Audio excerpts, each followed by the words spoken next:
Kalama TV kocha mate ebyakadaama eyeetega n'azinira mu ffumbiro ly'Omuwarabu biranze. Kadaama ono agamba byonna bye mwayogera byonna tebyamulya.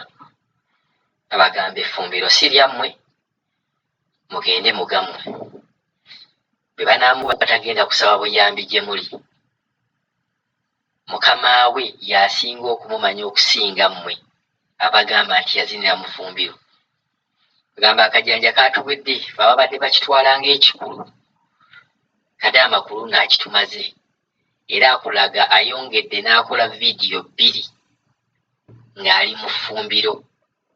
Agamba gw'oba nga kikutta effumbiro liryo nga gw'omusasula ng'agenda kukubira essimu akugambe nti owaaye boosi yankubye nene mulumbe.